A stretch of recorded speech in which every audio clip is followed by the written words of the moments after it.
Christianity isn't what it used to be. People seem to be abandoning it by droves, especially in the West. Countries like America are seeing Judeo-Christian values fly out the window and a lot of empty church pews.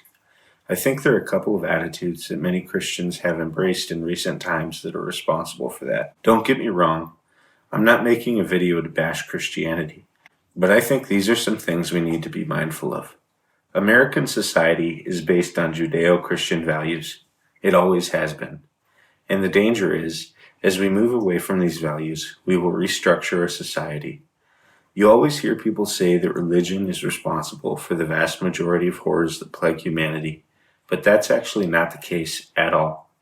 The Nazis in Germany, the communists in Russia, who were responsible for the deaths of hundreds of millions, actually emerged from a time when religion was being thrown out en masse. And there's a reason for that. Humanity needs some sort of moral framework to operate in.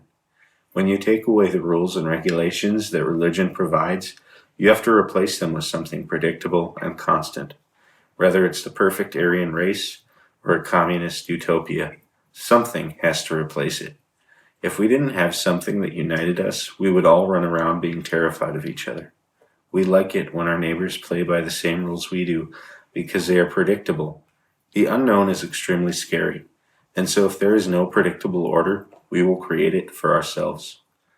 The first issue with modern Christianity ties in with this point well. I'd call it the turn the other cheek syndrome.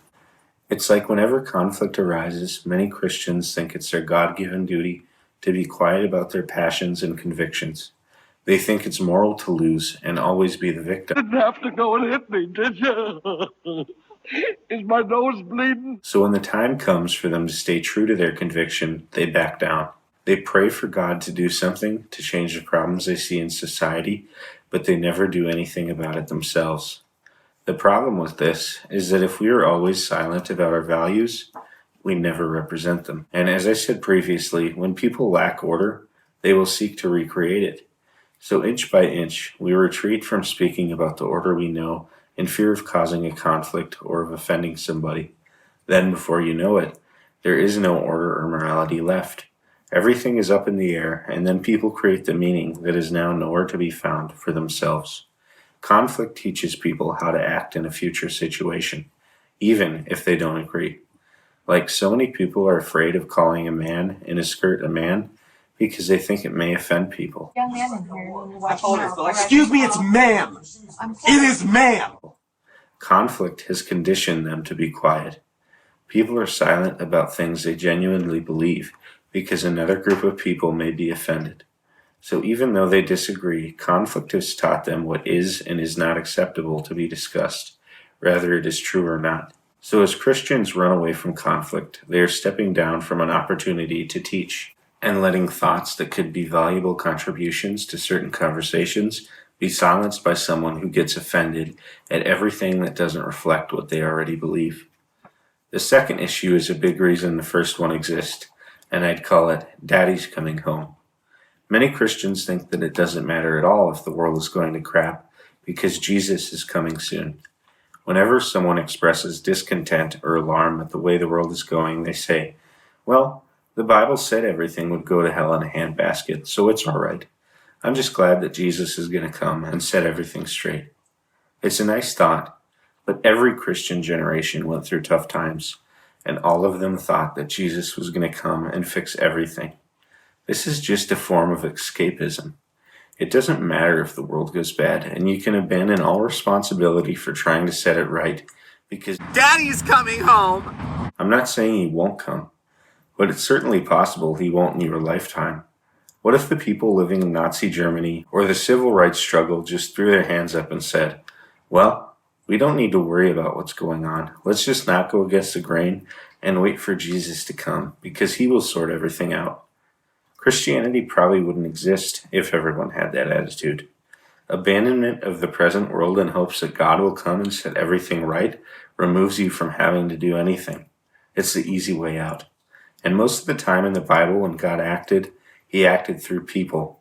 So don't weasel your way out of your responsibilities by hoping Daddy will come and take care of it for you. The last thing I want to address is actually illustrated really well in a book review I recently did for the channel. If you want to check that out, I will put the link in the description below. It's a quote from the Gospel of Thomas, which is not a canonical book of the Bible, but which, along with other passages of canonical books, illustrates our point quite well. It's when Jesus catches a man working on the Sabbath and says, "If you know the meaning behind what you are doing, then you are blessed. But if you are doing it out of ignorance, you are not." Many Christians seem to have an affinity for following rules, even to a fault. If their leaders are wrong, the church is filled with gossipers, or something is fundamentally flawed, there's an unspoken rule that you can't rock the boat. You have to be respectful and obedient, even if the church as an organization is willfully blind to the trouble going on. According to the Bible, Jesus came at a time when the Pharisees and scribes were willfully blind.